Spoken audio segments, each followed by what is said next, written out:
Yeah, I'll react to that, sure. Oh, like tomorrow for sure. This is the European... I think a better question... Hi, guys. I think a better question... How are you? Good? Would be... In its current form, how long will the EU continue to exist? Because in order for it to fail, I feel like it would have to fall apart. You know, like there would have to be no more European Union, which I think would take a long time. Just because it doesn't seem to be, I mean, obviously, you know, Brexit, but too much common goal, too much things in common, but will it become more than it is right now? Not in the term, I can't speak, not in the terms of more people joining necessarily, more countries, but just of what the European Union is expanding to be a little more closer to nation status than it is, or going down a bit where it is. I think would be a better question. Maybe. The original link to the video, top of the description. Below that, link to the Discord. We'd love to have you. My name's Connor. I like to learn about things, which is what I'm doing right now. Union. A joint group. This is the European Union. Great channel, by the way. A joint group of member states that is collectively home to 447 million people and the third largest economy in the world after China and the USA. The EU is also home to 20 member countries that use the euro, the second most widely held reserve currency after the US dollar, with approximately equal holdings to all other foreign currency reserves combined. The euro is so popular, in fact, that 6 other countries and around a dozen autonomous regions all around the world use the euro despite not actually being members of the EU and having no control over monetary policy decisions. I thought French the region Guinea is certainly very economically important, but it also has its problems. The free exchange of goods, services, labour and currency works best when participating economies have similar statistics. If one economy is clearly more prosperous than the rest, it will attract all of the top talent, get all of the investments and slowly make itself the centre of a union that was supposed to be cooperative. True, especially if you're a newer member and or you know, smaller, like you're not France, you're not Germany, you know, and you join, you don't want it to be a quick stay and have all of your kind of, you know, business and medical minds go to some other country only for it to stop. I'm pausing too soon. The EU has a much more egalitarian distribution of income and wealth than the world average, but it's also much easier for things like brain drain and capital flight to take place amongst countries that have very few restrictions in place for people moving to live, work and invest. Even when adjusted for purchasing power parity, the richest economy in the EU has a GDP per capita 5 times higher than the poorest country, and some economists are starting to ask questions about how sustainable that can be. Surprised it's not Monaco. These concerns came before considering other major economic problems, like the debt crisis that plagued the economy over the past decade, Brexit, a war on their doorstep amongst their largest energy supplies, and a general shift towards less economic cooperation. We have spoken a lot about what a collapse in the Chinese economy could look like for the global economy, and every time we address that issue, we always give the big disclaimer that it's impossible to predict the future, and it's incredibly unlikely that the nation of China is going anywhere anytime soon. Speculation about the future of the EU is going to have the same problems. Nobody knows what's going to happen, least of all economists. But in terms of genuine economic threats to be aware of, the EU is not only more likely to break up than a sovereign state like China, it would also probably have a larger impact on the global economy. If nothing else, as always, exploring these economic problems can teach us a lot about how economic unions like the EU operate. So, what are the largest economic threats currently facing the European Union? How likely are these problems to cause other nations to leave the Union like the UK did? And finally, what would a non-unified Europe do to the global economy? After we've done all of that, we can put the European Union on the Economics Explained national leaderboard. It's easy to think, especially for our younger viewers, that given its size, influence and importance, that the European Union has been around for a long time. But the reality is that it's not even 30 years old yet. It'll be celebrating its 3rd decade at the end of this year. On November 1st, 1993, the Treaty of the European... I am barely older than the EU. I was born in September 3rd, 93.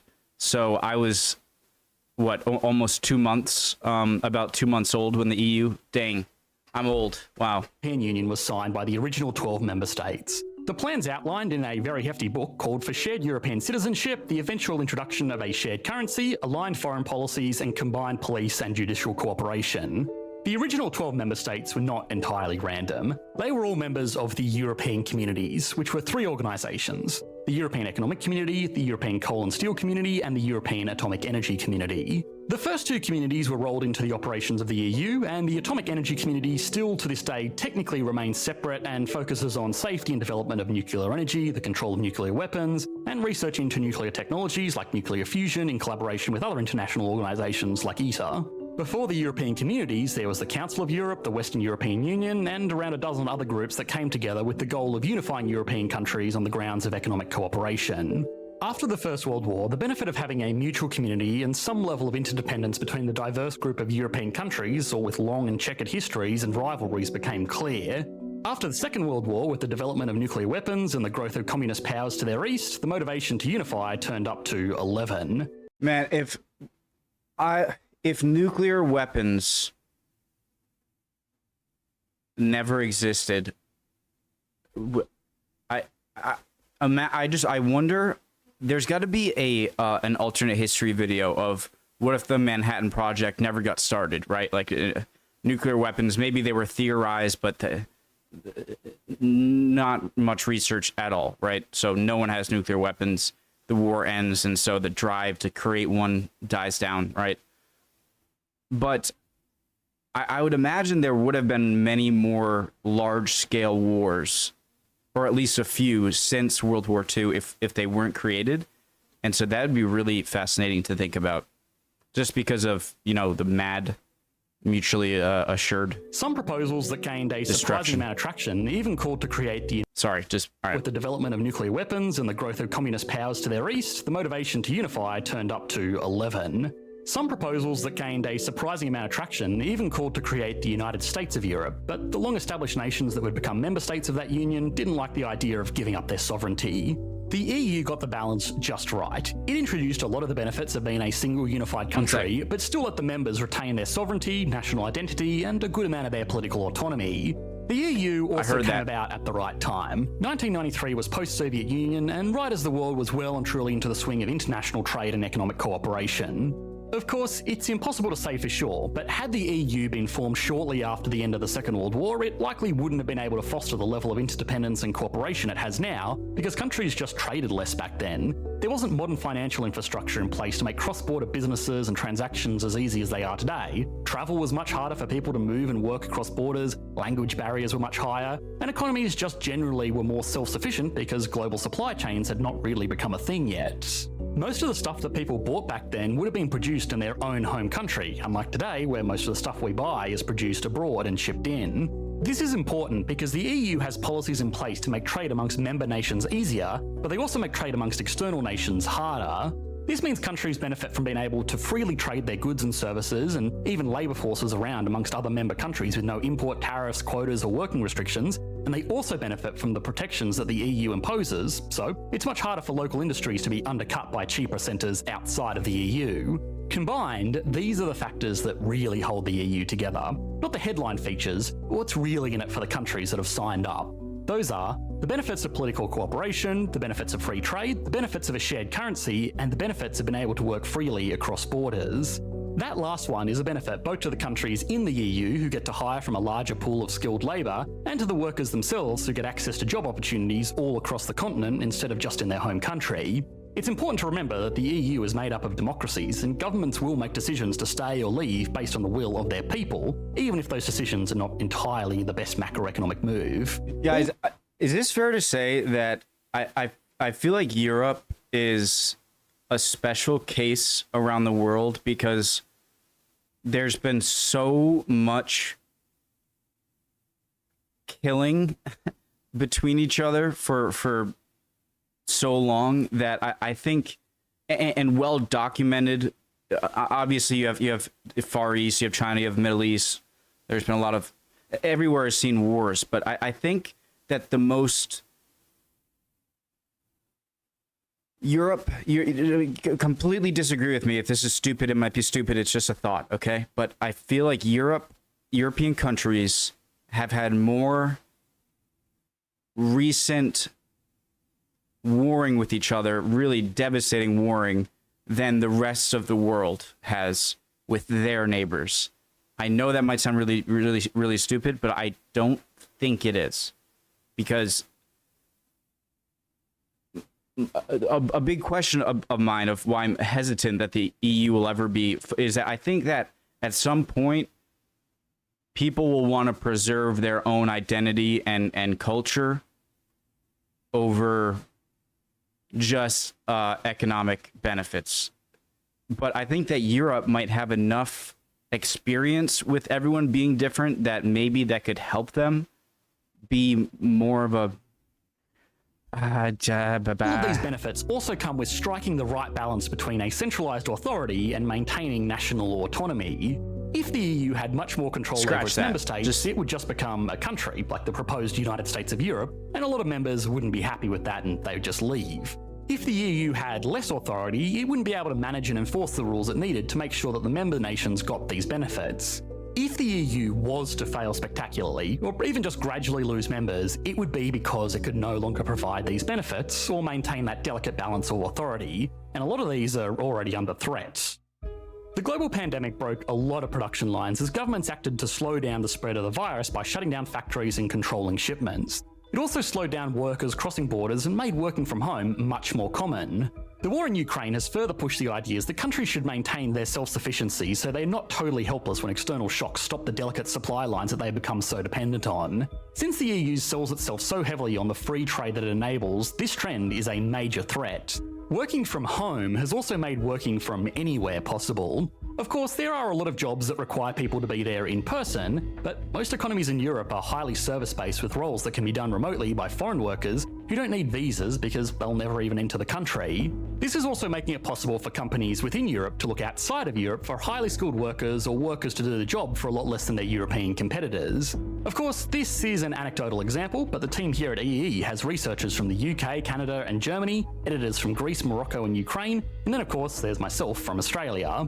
None of us have ever met one another in person, and all of our work is done online. Ours might be a slightly unusual example, but it's certainly not unique, and it completely circumvents any of the working benefits of being an EU member.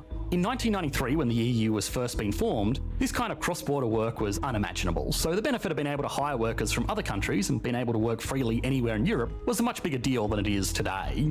For a lot of member states, the ease in which their workers can go and work elsewhere is also becoming a burden. It makes sense for workers in highly value-adding skilled roles from countries with lower average salaries to move to other countries where they can be paid more for their work.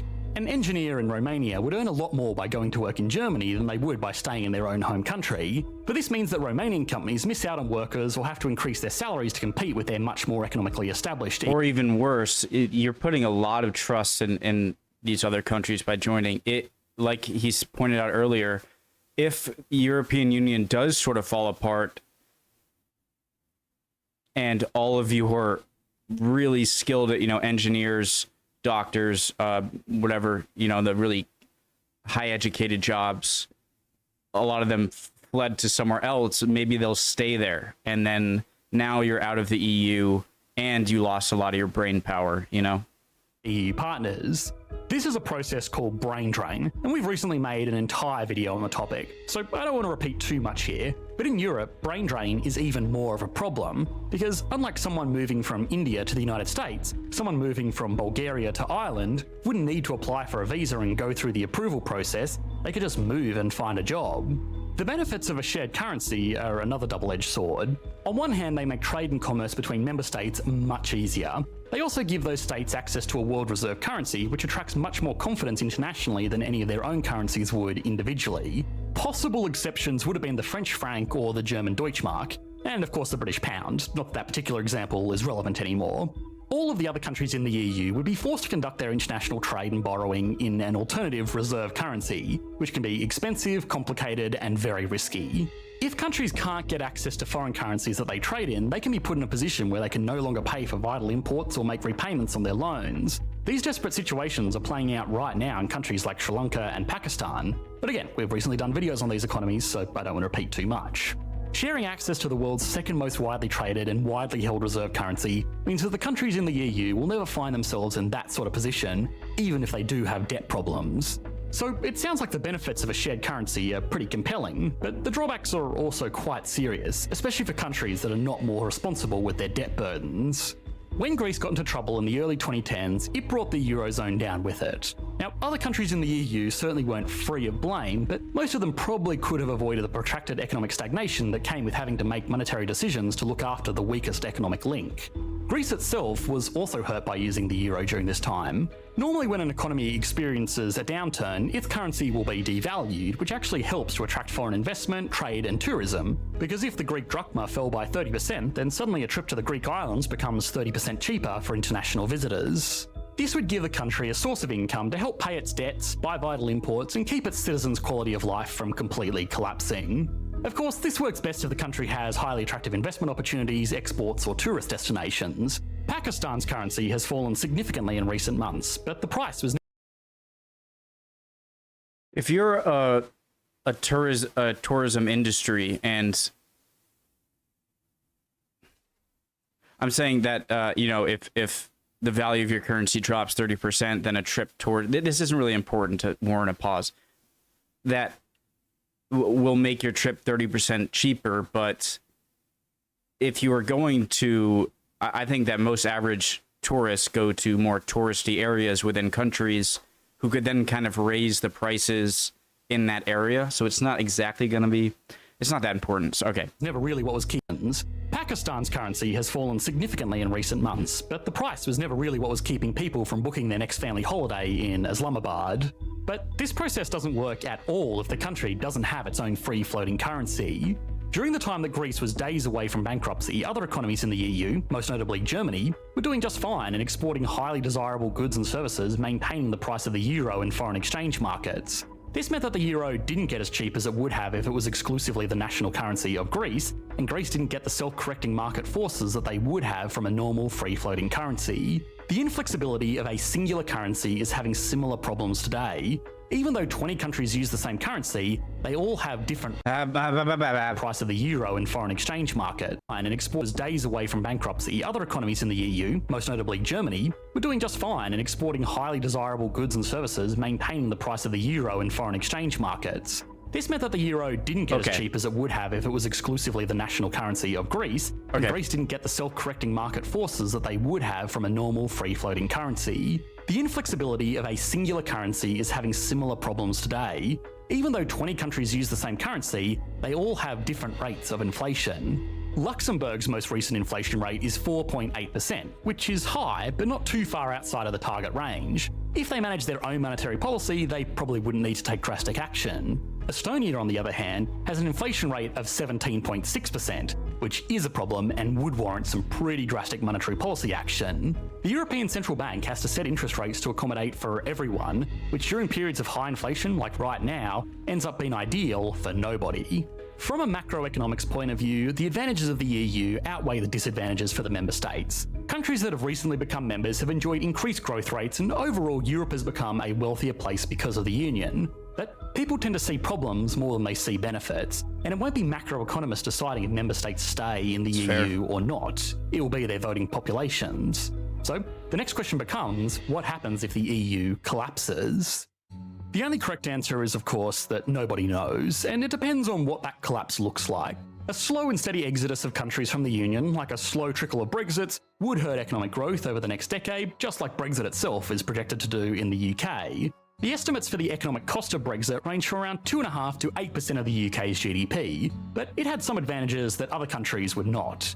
It never adopted the euro and it kept its own currency, the pound, which is also a well-recognised and, at least up until recently, widely respected global currency. Other countries would need to create a new currency from scratch, which would make even the most basic economic functions impossible until that system was set up. Conservatively, that would put economic losses at the higher end of the estimates, only scaled up to all of Europe. More realistically, it would cause a severe continent-wide recession that would make the Eurozone crisis look insignificant in comparison. Important questions would also... I was going to say that, but he kind of answered my question. I was going to say that the problem with these one-for-one, like, takeout comparisons, it's like, oh, what if the EU didn't exist tomorrow? Well, clearly there's something else would be set up in place. Not that there would become another union like the EU, but to make a projection of some, or make a prediction on how a country is going to be, or Europe or the world is going to be affected by the EU collapsing, assuming that nothing else grows into place, which is what you can't really predict. So need to be answered about what happens to countries with foreign reserves of euros and I don't know what I'm talking about. Obsolete currency be settled. Dozens of European communities have come and gone just the past century, and while the EU has obviously been the most influential and successful, it's just bad economic planning to assume that it will go on forever. Every country in the EU should at least have a plan for what happens if their country decides to leave, or what happens if the union just falls apart. Hopefully those plans will never need to be put into action, but the job of a good economist is to know how to minimise the damage if they do.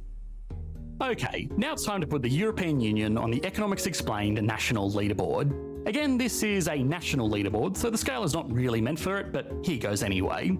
Starting as always with size, the European Union has a collective GDP of 17.2 trillion, which still only makes it the third largest economy in the world, if official figures from China can be trusted. There have been some doubts raised by some very reputable economists that the Chinese economy might be significantly smaller than their figures suggest, so the EU might claim the runner-up position behind the US. The EU gets a 10 out of 10. GDP per capita is quite high. Most members of the EU are advanced service-based economies, and new members from Eastern Europe have typically enjoyed a boost to their growth rate after becoming a member state. With a GDP per capita of $38,411, it gets an 8 out of 10. Stability and confidence is interesting. The EU has benefited from the combined strength of using a widely recognised global currency and sharing economic prosperity and challenges amongst member states. But it's also had a lot of challenges in its short history. Despite everything though, it still gets an 8 out of 10, as most international institutions would have more confidence dealing with the EU collectively than they would dealing with most of the member states individually. Growth in the EU over the past decade has been fairly stagnant. The small economies that are growing don't contribute enough to make up for the larger economies that haven't been growing or have been going backwards. It gets a 3 out of 10. Finally, industry. This is where the EU really shines. It has been able to share technology, manpower and investment to where it needs to be in order to expand some of the most recognisable companies in the world that service not only the EU's massive market, but also add value to the global economy as well.